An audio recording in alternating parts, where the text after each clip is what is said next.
Depuis combien de temps as-tu l'impression de courir derrière quelque chose sans jamais l'atteindre? Tu travailles, tu t'acharnes, tu fais tout ce qu'on t'a appris. Et pourtant, l'argent glisse entre tes doigts comme du sable. Tu as beau économiser, planifier, t'adapter, rien ne semble suffire. Et si le problème n'était pas dans ce que tu fais, mais dans ce que tu ignores? Il existe des règles silencieuses, des mécanismes que personne ne t'a expliqués, des lois cachées que les puissants appliquent sans jamais les nommer. L'argent n'est pas une ressource, c'est une illusion contrôlée. Je vais t'emmener au cœur de cette illusion. Je vais te montrer comment l'argent pense, se déplace, se lie à ton esprit, à ta peur, à ton passé. Je vais te dévoiler cette loi de l'architecture invisible que personne ne t'a jamais dite. Avant cela, commente cette phrase. Je possède l'intelligence nécessaire pour bâtir ma propre liberté. Abonne-toi maintenant et reste jusqu'à la fin. La révélation t'attend dans le silence. Chapitre 1. La symphonie des structures froides. Il y a cette image qui me revient souvent. Un homme qui essaie de retenir l'eau de pluie avec ses mains nues. Il est sincère, il est courageux, il y met toute son énergie. Les muscles de ses bras tremblent sous l'effort, mais l'eau s'écoule. Toujours. Ce n'est pas que l'eau est méchante ou qu'elle le punit, c'est simplement qu'une main humaine n'est pas faite pour stocker un flux. Elle est faite pour saisir, pas pour contenir. La plupart des gens passent leur vie à essayer de devenir de meilleures mains. Ils travaillent leur discipline, leur force, leur endurance. Ils pensent que s'ils deviennent assez bons, l'eau finira par rester. C'est une erreur de perspective qui coûte des décennies. L'argent, dans sa forme la plus pure, ne s'intéresse pas à tes efforts. Il ne regarde pas la sueur sur ton front. Il ne s'arrête pas pour saluer ta vertu. L'argent est un courant électrique. Et comme tout courant, il ne circule que là où il y a un circuit. Pas de circuit, pas d'énergie. C'est une vérité qui m'a frappé un soir, alors que je regardais un homme que je méprisais s'enrichir sans effort apparent. Il n'était pas plus intelligent que moi. Il n'était certainement pas plus honnête, mais il avait construit une rigole. Une petite structure, insignifiante au début, qui dirigeait le flux vers un réservoir pendant qu'il dormait. Moi, je continuais à courir après les gouttes avec mes paumes ouvertes. J'ai compris ce jour-là que le monde ne récompense pas le mérite, il valide l'architecture.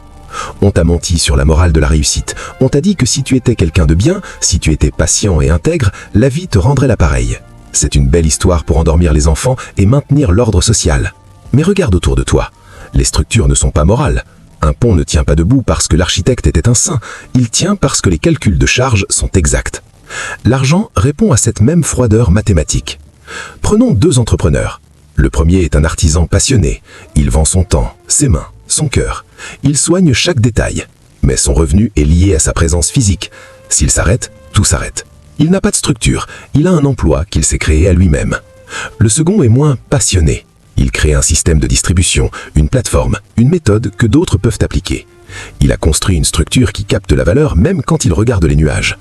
L'argent ira vers le second, non pas parce qu'il est meilleur, mais parce que sa structure est plus accueillante pour le flux. C'est une distinction subtile, mais elle change tout. Si tu te sens épuisé, c'est probablement que tu essaies de compenser par ta volonté ce qui manque à ton système. La volonté est une ressource épuisable. La structure, elle, est permanente. Tu dois cesser de voir tes journées comme une suite de tâches à accomplir et commencer à les voir comme des matériaux de construction. Chaque heure que tu passes à échanger ton temps contre de l'argent est une heure perdue pour la fondation de ton empire personnel.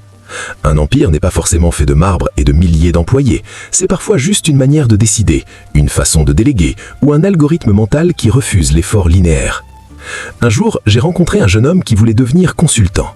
Il était brillant, il passait ses nuits à préparer des dossiers parfaits. Il pensait que la qualité de son travail attirerait la richesse. Je lui ai dit « Ton travail est ton propre obstacle. Plus tu es indispensable, plus tu es prisonnier. » Il ne m'a pas cru.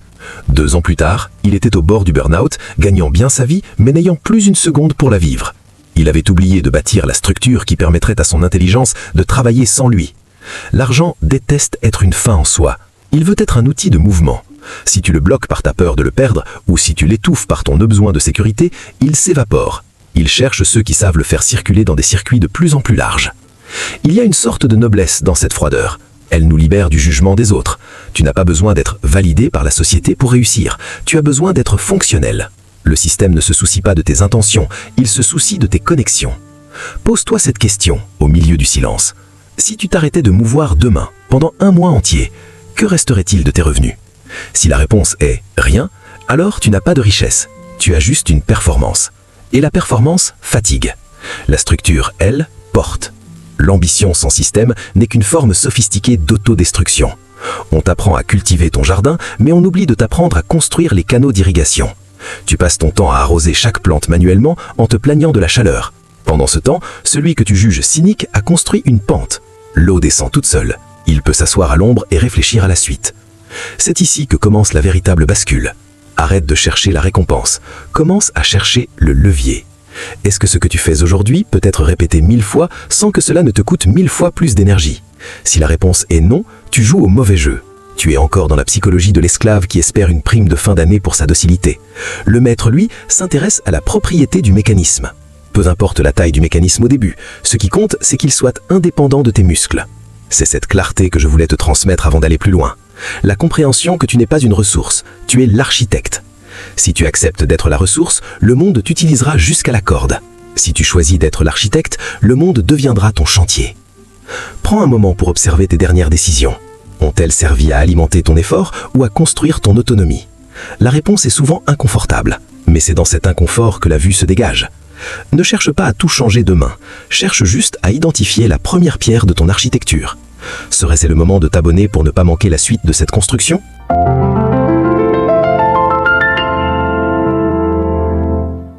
Chapitre 2. Le mirage de l'effort nécessaire. Il y a une dignité que l'on nous injecte dès l'enfance comme un vaccin contre la liberté, celle de la fatigue. On t'a appris à regarder tes cernes dans le miroir comme des médailles de bravoure. Si tu as mal, c'est que tu avances. Si tu es épuisé, c'est que tu mérites. C'est le plus grand mensonge de l'ère industrielle, et il survit encore dans ton esprit, même si tu te crois moderne. J'ai vu des hommes s'effondrer à 50 ans, fiers d'avoir tout donné, sans réaliser qu'ils n'avaient été que du carburant pour la machine d'un autre. Le carburant ne possède rien, il se consume pour que le moteur tourne. La vérité est plus dérangeante. La richesse n'est pas le salaire de la douleur, c'est le dividende de l'absence. Si tu dois être là pour que l'argent arrive, tu n'es pas riche, tu es simplement bien payé. La nuance est un gouffre. J'ai mis des années à comprendre que mon acharnement était ma plus grande faiblesse. Je pensais que mon contrôle sur chaque détail était le garant de ma réussite. En réalité, c'était la preuve de ma peur. Je ne bâtissais pas, je colmatais des brèches. Imagine un sculpteur qui, au lieu de tailler la pierre pour créer une œuvre pérenne, passerait ses journées à tenir les morceaux ensemble avec ses propres mains. Dès qu'il lâche, l'œuvre tombe. C'est ce que tu fais quand tu confonds l'activité et l'impact. La productivité est souvent une forme de paresse intellectuelle. Il est beaucoup plus facile de s'occuper avec 10 tâches urgentes que de s'asseoir 1 heure pour concevoir un système qui rendrait ces 10 tâches obsolètes. Le système est une pensée congelée. C'est une décision que tu prends une fois et qui travaille pour toi indéfiniment. Regarde les flux financiers mondiaux. Ils ne dorment pas, ils n'ont pas de sentiments, ils ne transpirent pas. Ils glissent sur des rails logiques. Ton but n'est pas de pousser le train, mais de poser les rails. Un jour, j'ai observé un trader débutant. Il criait, il s'agitait, il avait les yeux rivés sur chaque variation du marché. À côté de lui, un homme plus âgé lisait calmement, intervenant à peine. Le jeune faisait de l'effort, le vieux exerçait son influence. Lequel des deux, selon toi, durera le plus longtemps? L'argent fuit l'agitation. Il cherche la stabilité. Si ton énergie est chaotique, si ton revenu dépend de ton humeur ou de ta forme du jour, tu es en danger permanent. Tu dois apprendre à détacher ton identité de ton labeur. On te demande souvent « Que fais-tu dans la vie ?» et tu réponds par ton métier. C'est là que le piège se referme. En répondant cela, tu acceptes d'être défini par ta fonction productive. Tu deviens un rouage. Un architecte ne devient pas la brique, il reste celui qui décide où la brique doit être posée. Ce passage de l'exécution à la conception demande un deuil, celui de l'approbation sociale. On ne félicite jamais celui qui semble ne rien faire, même s'il a créé un empire qui tourne seul. On préfère plaindre et admirer celui qui travaille dur. Il faut une certaine force de caractère pour accepter de paraître inactif aux yeux des ignorants. L'abondance ne se mérite pas par la sueur, elle se construit par le renoncement à l'immédiat. Chaque fois que tu refuses de vendre 1 heure de ton temps pour un gain rapide et que tu consacres cette heure à créer un actif, tu brises une chaîne. C'est un sacrifice invisible, c'est choisir la construction d'un puits plutôt que de faire des allers-retours incessants à la rivière avec un seau percé. L'effort nécessaire est une illusion que l'on vend à ceux qui ne doivent jamais s'élever. On les occupe pour qu'ils ne regardent pas le ciel. Mais toi, tu commences à voir les câbles derrière le décor. Tu commences à comprendre que l'argent n'est pas une récompense pour ta fatigue, mais une réponse à ton absence maîtrisée. Plus tu peux t'extraire de l'équation tout en maintenant le résultat, plus tu es puissant. C'est la loi de l'effet de levier. Un petit mouvement ici, un résultat immense là-bas. Sans levier, tu n'es qu'une force brute, et la force brute finit toujours par rencontrer un obstacle plus grand qu'elle. Réfléchis à tes revenus de la semaine passée. Quel pourcentage est né d'une structure que tu as bâtie autrefois, et quel pourcentage est né de ta fatigue directe? Si le ratio ne penche pas vers la structure, tu es encore en train de payer ta liberté avec ta vie, et la vie est la seule monnaie que tu ne peux pas réimprimer. As-tu le courage de cesser d'être utile pour devenir indispensable? Réfléchis-y. Peut-être que c'est le moment de partager cette réflexion en commentaire pour ancrer ce changement de paradigme.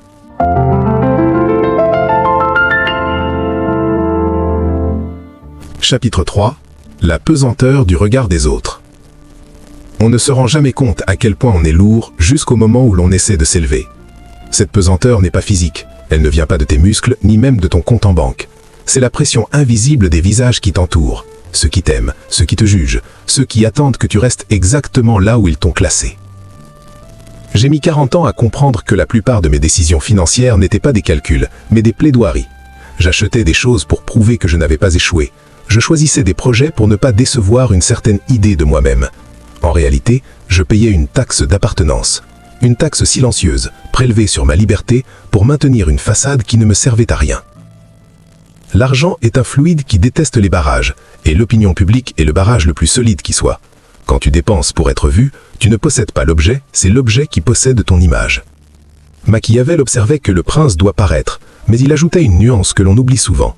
Il ne doit jamais devenir l'esclave de son paraître. L'homme qui a besoin d'une montre à 10 000 € pour se sentir crédible dans une négociation a déjà perdu. Il a avoué au monde que sa valeur intérieure est inférieure à un morceau d'acier et d'engrenage. La vraie puissance est celle qui peut se permettre d'être invisible. Elle réside dans cette capacité souveraine à ne pas réagir aux stimuli de la validation sociale. J'ai connu un homme dont personne ne soupçonnait la fortune. Il conduisait une voiture banale, portait des vêtements sans logo, vivait dans une discrétion absolue. Un jour, je lui ai demandé pourquoi il ne profitait pas davantage de ces signes de richesse. Il m'a répondu avec un sourire que je n'oublierai jamais. Je profite de la seule chose que l'argent offre vraiment, le droit de ne pas avoir d'opinion sur ce que les autres pensent de moi. Il avait compris que l'argent utilisé comme un costume est un argent gaspillé. L'argent doit être utilisé comme une armure, ou mieux, comme un moteur. Chaque billet que tu jettes pour impressionner un voisin ou un inconnu sur un réseau social est un soldat que tu tues dans ta propre armée. C'est un ouvrier que tu retires de ton chantier. La richesse véritable commence par une forme de trahison. Tu dois trahir les attentes de ton milieu. Si tu viens d'un milieu modeste, tu devras trahir la culpabilité de réussir. Si tu viens d'un milieu aisé, tu devras trahir la peur de déchoir. Dans tous les cas, tu devras accepter d'être incompris. L'ambition est une marche solitaire. Si tout le monde comprend ce que tu fais, c'est que tu ne fais rien de nouveau. Si tout le monde approuve tes investissements, c'est que le profit a déjà été ramassé par d'autres. Le troupeau se rassure dans le consensus, mais le consensus est le cimetière des opportunités. L'argent suit la rareté, pas la foule. Regarde tes dépenses du mois dernier. Combien ont été dictées par un besoin réel et combien par la peur de paraître en retard, pauvre ou marginal. Ce n'est pas un jugement, c'est une observation clinique. La liberté financière commence le jour où tu réalises que le regard des autres est une monnaie dévaluée. Elle ne vaut rien, mais elle te coûte tout. Il y a une forme de silence nécessaire à l'élévation. Le bruit de la consommation, les annonces de succès, les démonstrations de force, tout cela est une distraction pour l'esprit. L'architecte dont nous parlions au premier chapitre ne construit pas son réservoir sur la place publique. Il le bâtit là où le flux est réel, loin des applaudissements. La richesse est une forteresse intérieure avant d'être un chiffre. Si tu ne peux pas être heureux avec un café noir dans une chambre vide, tu ne seras jamais riche, tu seras juste un pauvre avec beaucoup d'argent. La dépendance au confort et au statut est une laisse plus courte que n'importe quel crédit bancaire. Apprends à aimer l'ombre, apprends à cultiver ton empire sans montrer les plans. Plus tu as besoin que les gens sachent que tu réussis, moins tu as de chances de réussir durablement. Le vrai pouvoir est celui qui n'a pas besoin d'être nommé pour exister. C'est cette force tranquille qui te permet de dire non à une opportunité brillante mais superficielle, simplement parce qu'elle ne rentre pas dans ton architecture. C'est ce non qui définit ton prix. Tant que tu es achetable par un compliment ou par la peur d'une critique, tu es à la merci du premier venu. Le jour où tu deviens indifférent au théâtre social, tu deviens dangereux pour le système, car tu n'es plus manipulable par tes désirs de paraître.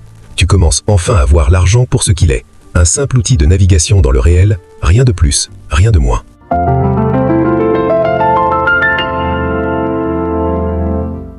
Chapitre 4. La mécanique du vide et du plein. Il y a une erreur de perception que l'on commet tous.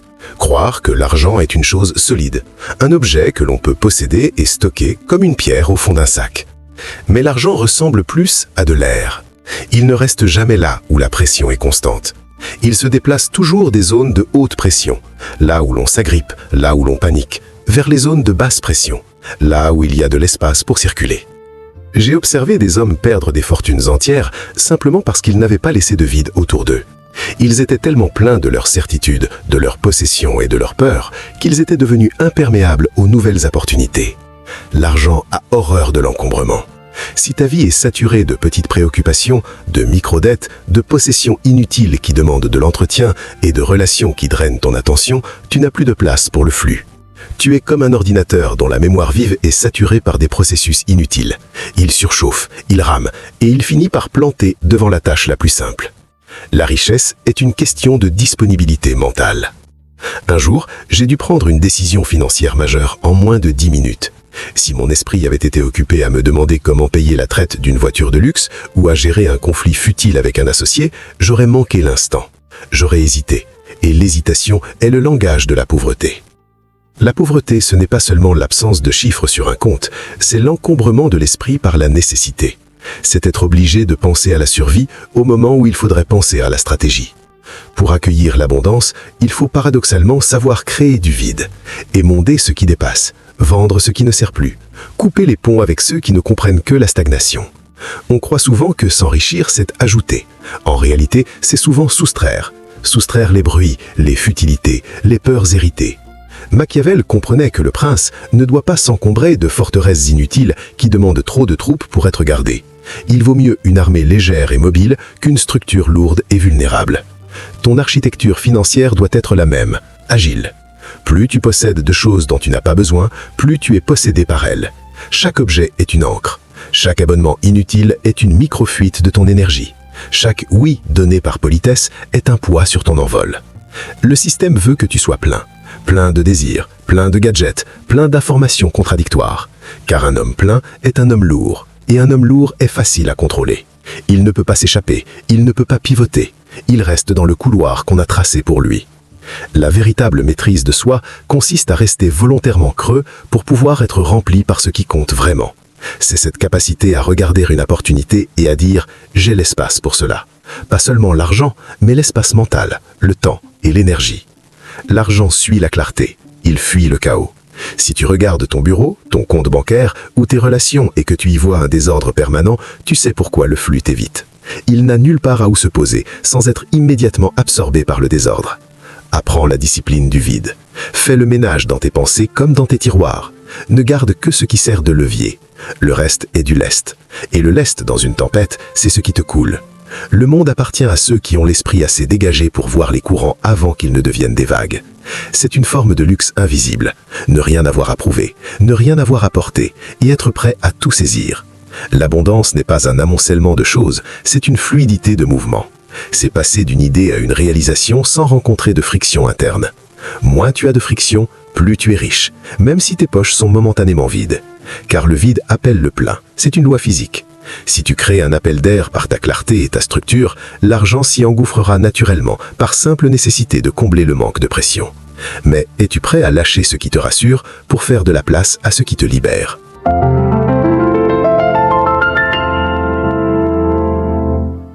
Le chapitre que nous entamons est celui de la fracture. Si tu m'as suivi jusqu'ici, tu as compris que l'argent n'est pas ce que l'on t'a vendu. Tu as commencé à percevoir les fils de la marionnette.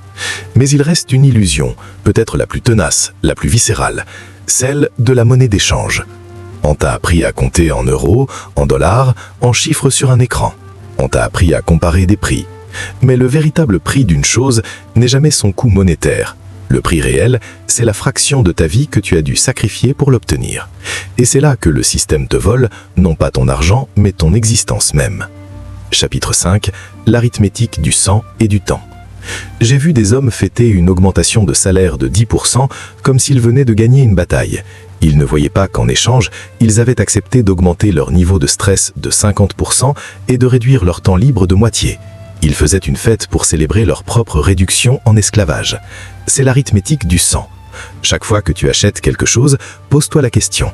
Combien d'heures de ma liberté cet objet a-t-il coûté ? Quand tu réalises qu'une voiture de sport représente 5 ans de réveil à 6 heures du matin dans le froid, l'objet perd soudain de son éclat.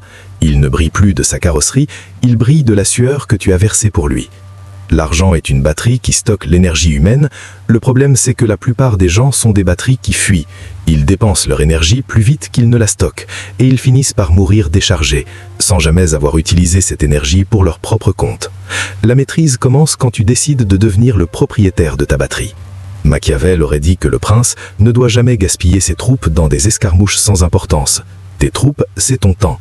Tes escarmouches, c'est cette consommation frénétique qui sert à combler l'ennui ou à soigner ton ego blessé. Le temps est la seule ressource véritablement finie. Tu peux regagner de l'argent, tu ne peux pas regagner une seconde. Pourtant, tu traites ton temps comme s'il était infini et ton argent comme s'il était rare. C'est un renversement total de la réalité.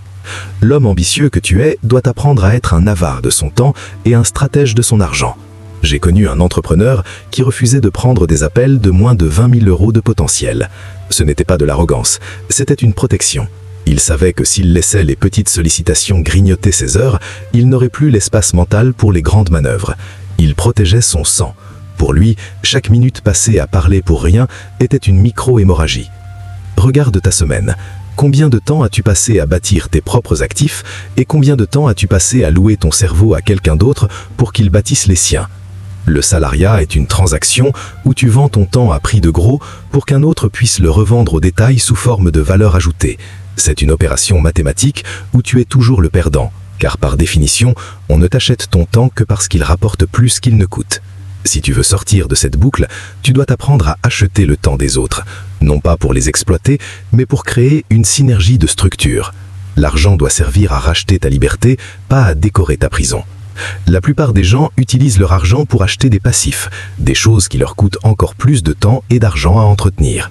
Une plus grande maison, plus de ménage, plus de travaux, plus de dettes.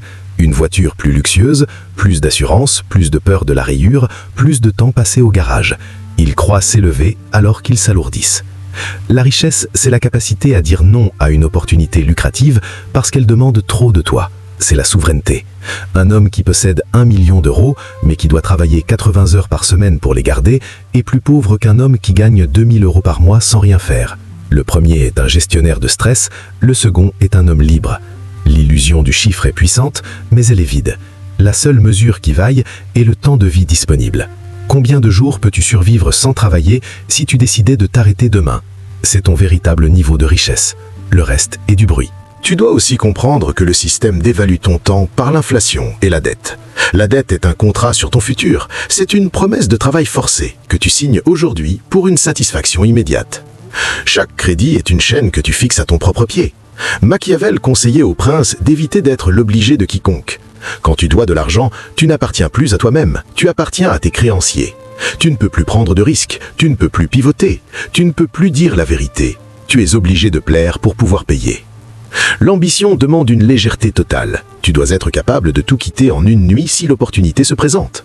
Si tes possessions te retiennent, elles sont tes geôlières. Apprends à vivre en dessous de tes moyens pour pouvoir investir au-dessus de tes espérances. Ce n'est pas de la privation, c'est de l'accumulation de puissance. Chaque euro que tu n'as pas dépensé inutilement est un soldat qui attend tes ordres.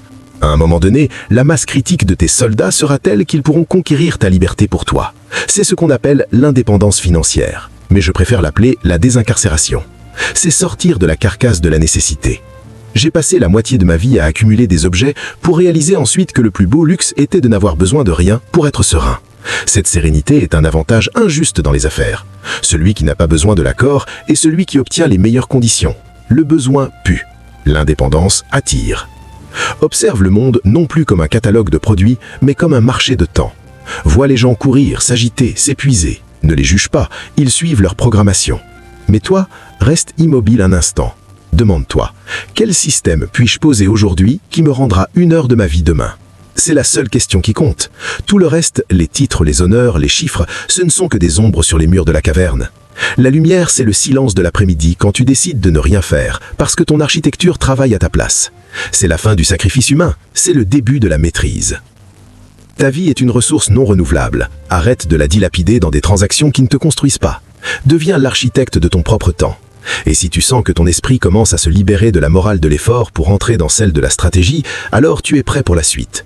La transition est lente, elle est parfois douloureuse, car elle demande de renoncer à l'image du bon travailleur pour devenir celle du concepteur souverain. Mais au bout du chemin, il y a une clarté que peu connaissent. As-tu déjà calculé le prix réel de tes rêves en heures de vie? Peut-être que le moment est venu d'arrêter de payer si cher pour des illusions qui ne t'appartiennent pas. Qu'es-tu prêt à simplifier aujourd'hui pour devenir plus puissant demain? La réponse ne se trouve pas dans l'action frénétique, mais dans le retrait stratégique. Seras-tu celui qui observe ou celui qui s'épuise? Ton commentaire sous cette transmission sera peut-être ton premier acte de souveraineté.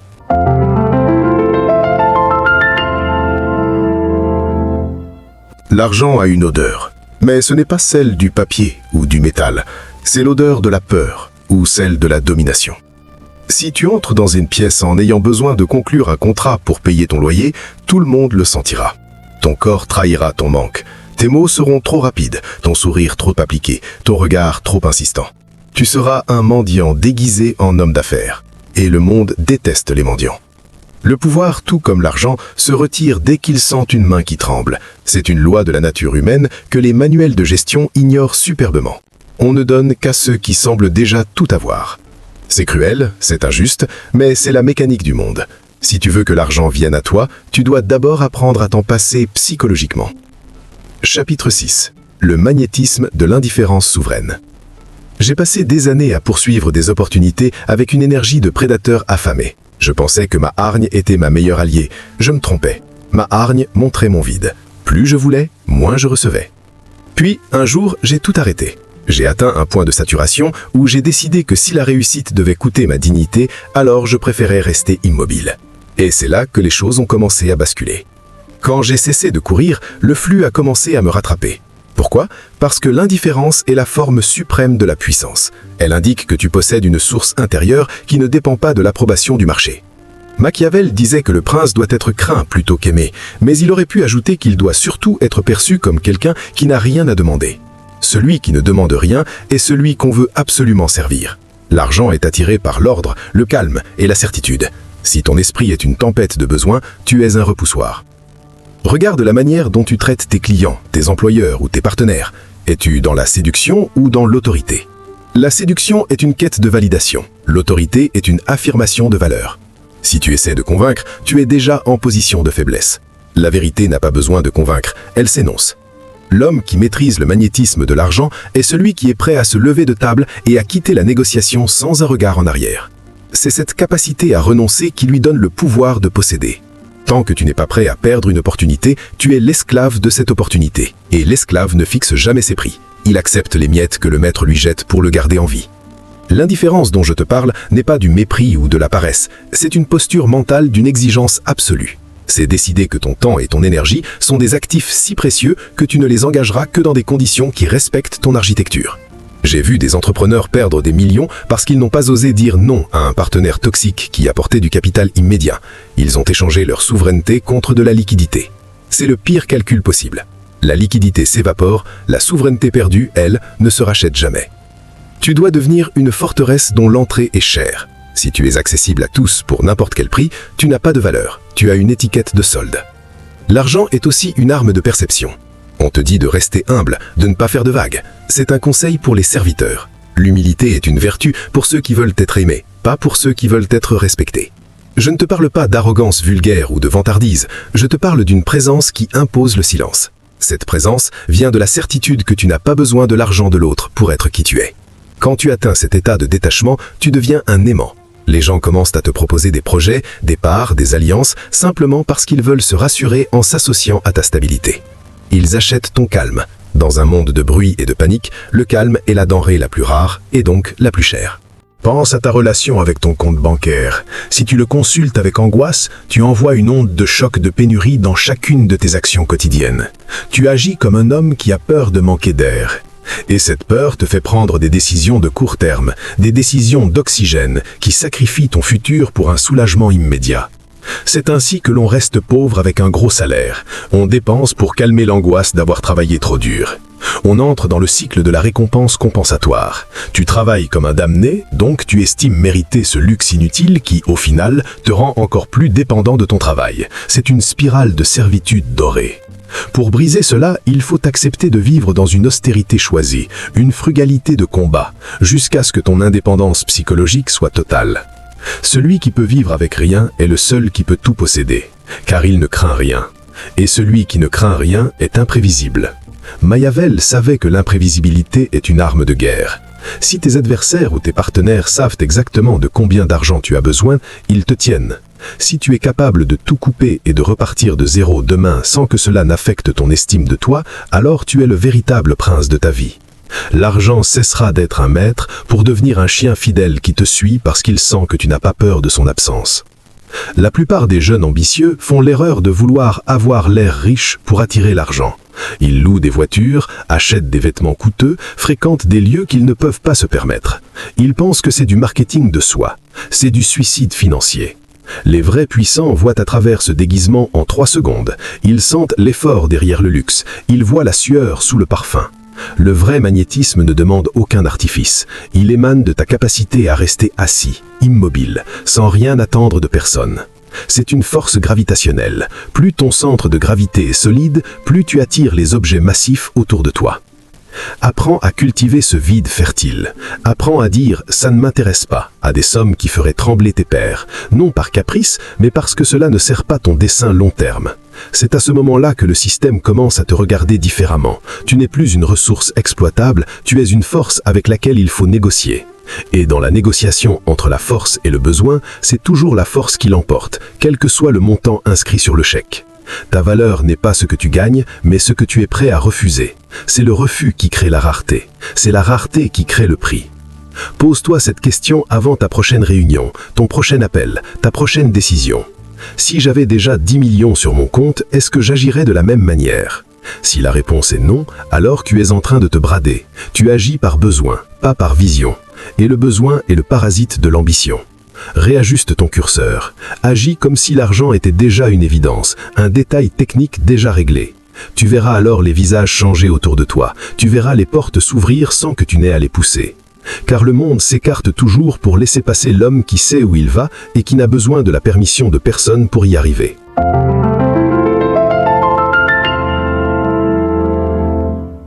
Chapitre 7. La géographie secrète de l'opportunité. Tu as sans doute remarqué que certaines personnes, pourtant moins brillantes que toi, semblent glisser sur les obstacles alors que tu t'y brises les dents.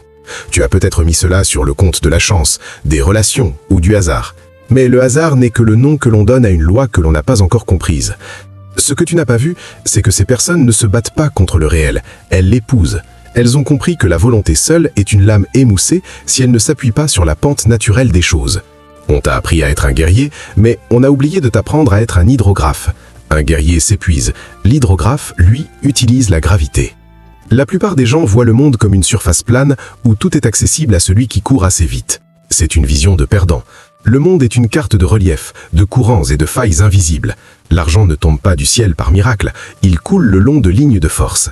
Si tu es placé au mauvais endroit sur la carte, tu peux travailler 20 heures par jour, tu resteras à sec.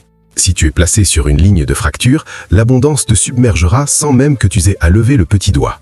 J'ai passé une décennie à essayer de forcer des projets dans des secteurs qui étaient en train de mourir. J'étais fier de ma résilience. En réalité, j'étais juste un imbécile qui essayait de remonter une cascade à la nage. Machiavel disait que la fortune est une femme qu'il faut brusquer, mais il ajoutait qu'elle choisit ses amants parmi ceux qui sont prêts à la recevoir. Être prêt, c'est savoir lire le terrain avant d'engager ses troupes. Regarde tes ambitions. Sont-elles fondées sur ton désir de prouver quelque chose ou sur une observation froide des courants de l'époque ?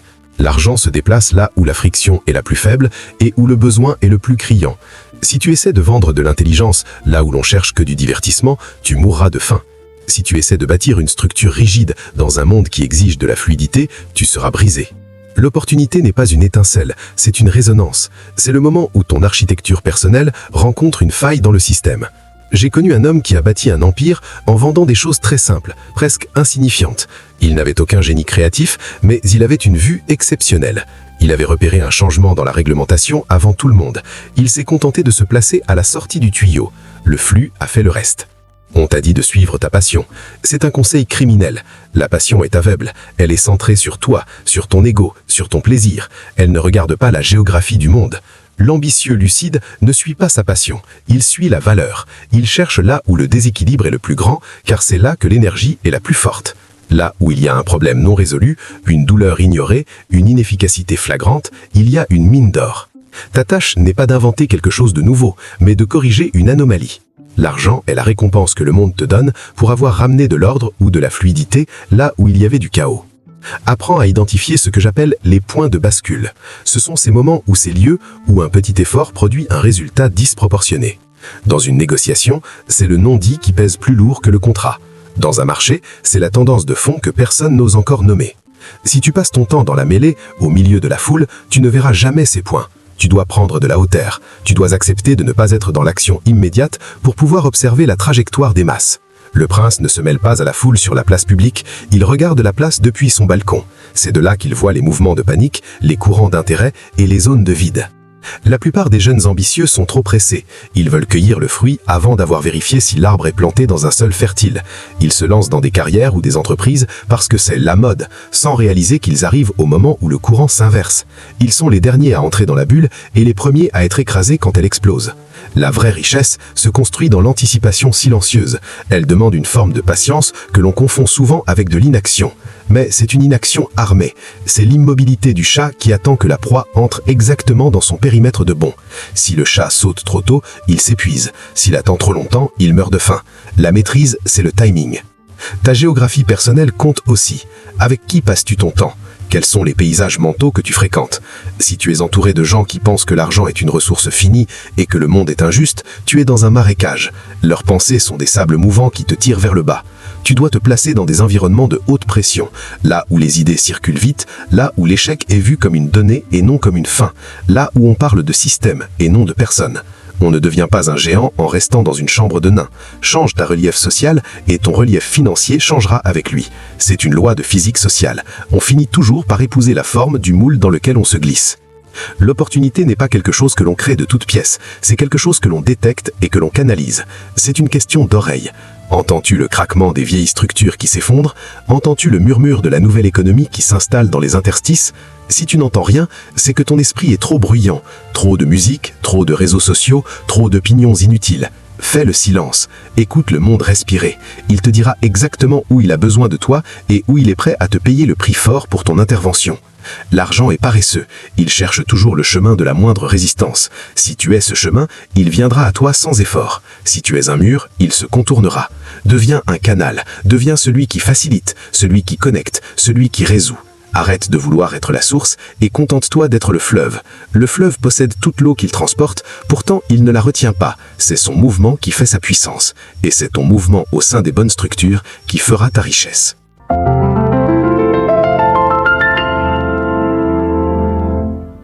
Chapitre 8.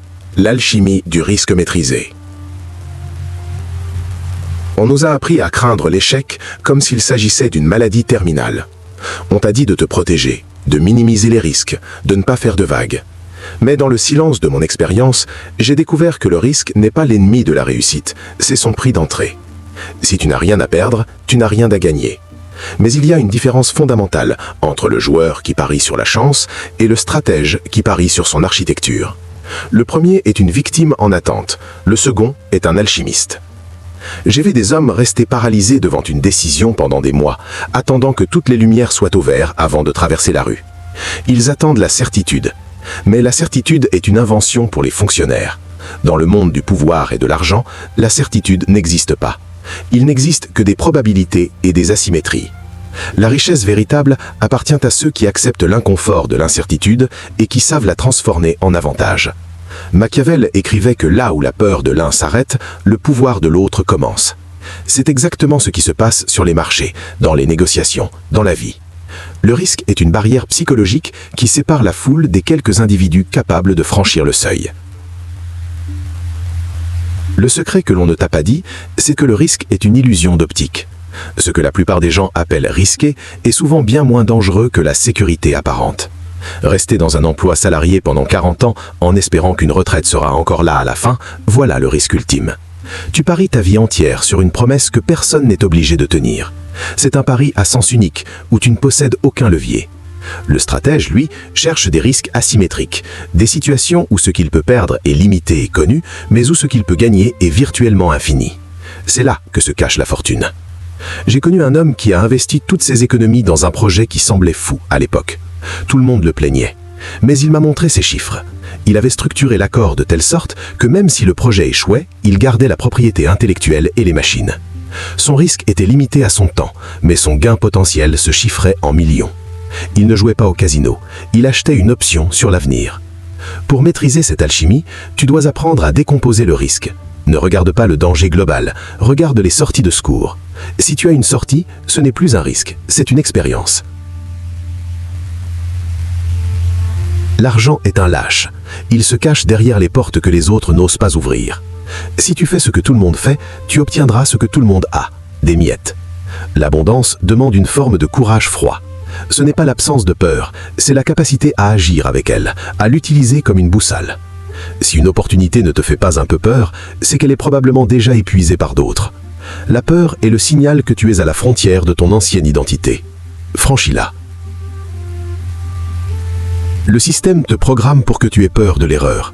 Mais dans mon monde, l'erreur est une donnée. C'est une information payante. Plus tu fais d'erreurs rapidement, plus tu accumules de données, plus ton système devient robuste.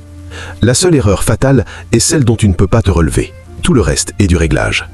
Machiavel recommandait au prince d'être impétueux plutôt que prudent. Pourquoi? Parce que l'impétuosité crée du mouvement, et le mouvement révèle des ouvertures que l'immobilité cache. Si tu restes immobile, tu es une cible. Si tu bouges, tu es une force. Ta capacité à supporter la pression du risque détermine ton niveau de jeu. Si tu paniques dès que tu perds 1000 €, tu ne seras jamais prêt à en gérer 1 million. L'argent teste ton tempérament avant de valider tes compétences. Il veut savoir si tu peux compter sur toi quand le vent tourne. Si tu es capable de regarder un échec temporaire dans les yeux sans baisser les vôtres, alors tu es digne de la maîtrise. L'alchimiste ne pleure pas quand le plomb ne se transforme pas en or du premier coup. Il ajuste la température et recommence. Apprends à aimer l'incertitude comme d'autres aiment le confort. C'est là que se trouve ta liberté. Tant que tu auras besoin de savoir ce que demain sera fait, tu seras l'otage de ceux qui dessinent demain pour toi.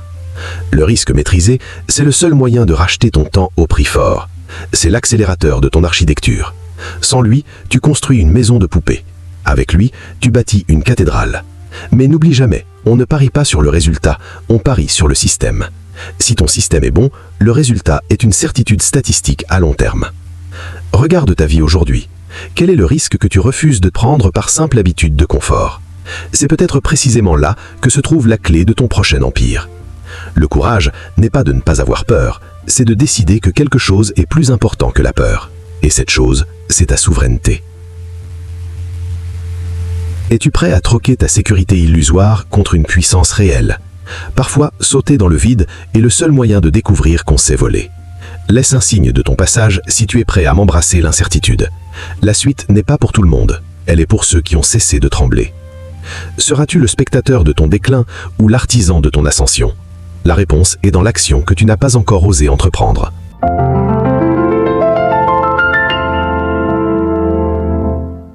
On arrive au bout de cette transmission, là où les voiles se déchirent enfin pour laisser place à la structure nue du monde. Si tu as tenu jusque-là, c'est que ton esprit a déjà commencé à rejeter les toxines du conformisme. Tu as compris que l'argent n'est ni un dieu ni un ennemi, mais un serviteur capricieux qui ne répond qu'à l'autorité. Mais il reste une dernière strate à franchir, la plus profonde, celle qui sépare ceux qui accumulent de ceux qui règnent. Car posséder des chiffres est une chose, mais devenir le pivot autour duquel le monde s'organise en est une autre. La richesse sans souveraineté n'est qu'une cible peinte sur ton dos. On t'a toujours dit que pour réussir, il fallait être vu, reconnu, validé par tes pairs ou par la foule. C'est le piège ultime. Le véritable pouvoir ne se donne jamais en spectacle. Il agit dans les interstices, dans les silences, dans ce qui n'est pas écrit sur les contrats. J'ai vu des hommes extrêmement riches redevenir pauvres en un instant, parce que leur fortune reposait sur la visibilité. Ils étaient dépendants de l'opinion, de la bourse, de l'humeur d'un gouvernement ou d'une pendance. Ils n'avaient pas de racines, ils n'avaient que des feuilles mortes peintes en vert. La souveraineté, c'est le moment où tu deviens ton propre système de mesure. C'est quand ton architecture intérieure est si solide que même si le monde s'écroulait demain, tu serais capable de tout reconstruire en un mois. car tu possèdes la matrice. Machiavel ne disait pas autre chose. Le prince doit s'appuyer sur ses propres armes et non sur celles d'autrui. Tes armes, ce ne sont pas tes comptes en banque, c'est ta clarté mentale et ta capacité à ne jamais te trahir pour un gain immédiat. La plupart des gens échouent parce qu'ils sont impatients de montrer leur gain. Ils achètent la liberté et la revendent aussitôt pour s'offrir le costume de l'homme libre. Ils veulent le trophée sans la maîtrise. Mais le secret de la réussite durable réside dans le pacte du silence. Ne montre jamais l'étendue de tes ressources, ne dévoile jamais l'intégralité de tes plans. L'ombre est ta meilleure alliée. Dans l'ombre, tu peux pivoter sans être jugé.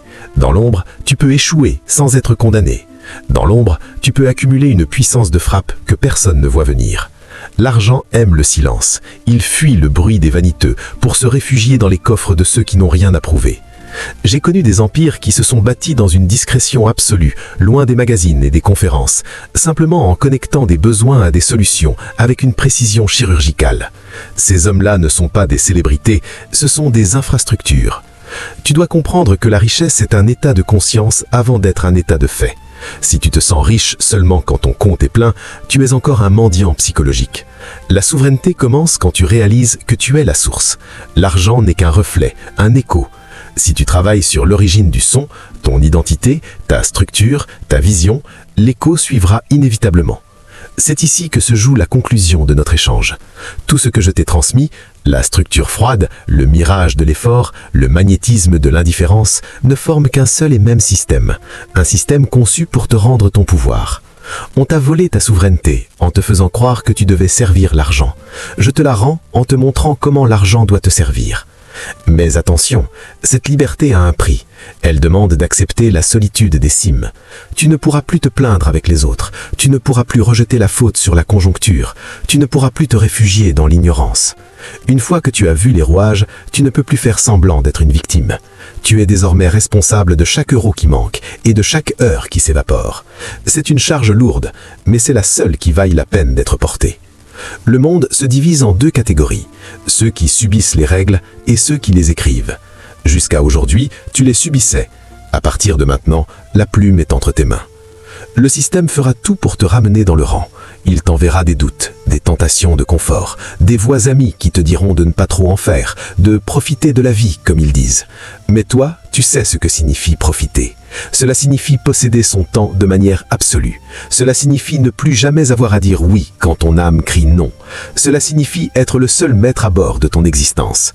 Ne cherche pas la motivation, cherche la discipline de ton architecture. La motivation est un feu de paille, la structure est un fourneau. Ce livre audio se termine, mais ta transmission, elle, commence maintenant. Ce que tu as entendu ne sont que des mots si tu ne les transformes pas en action immédiate. L'action est le seul langage que l'univers respecte. Tout le reste n'est que littérature. Ne me crois pas sur parole. Teste ces principes. Construis ton premier levier. Crée ton premier vide fertile. Affirme ta première indifférence souveraine. Tu verras les résultats plus vite que tu ne l'imagines, car le monde est affamé de leaders lucides. Je n'ai rien d'autre à t'apprendre. La carte est devant toi. Les outils sont dans tes mains. Le silence est armure. Va et construis quelque chose qui te dépasse. Le prince n'attend pas d'être couronné. Il agit de sorte que la couronne devienne une évidence. Ta réussite sera ton seul plaidoyer. Ta liberté sera ta seule récompense. Le reste appartient à l'histoire que tu vas écrire à partir de cette seconde. Pour clore ce chapitre et entamer ta nouvelle réalité, je t'invite à une dernière action symbolique. Ne commente pas pour me remercier, commente pour acter ta première décision souveraine. Écris simplement « L'architecture commence aujourd'hui ». C'est un pacte avec toi-même, un signal envoyé à ton inconscient que le temps de la course est terminé et que le temps de la construction a débuté. Nous ne nous reverrons peut-être pas jamais, mais si nos structures se croisent dans les hautes sphères de la liberté, nous saurons nous reconnaître au silence qui nous entoure. Ce silence de ceux qui ont compris, ce silence de ceux qui possèdent, ce silence de ceux qui sont enfin eux-mêmes. Le voyage est long, mais le paysage est magnifique pour celui qui ne tremble pas. Sois froid dans tes calculs et brûlant dans ton exécution. Adieu, ou à bientôt, au sommet de ta propre pyramide.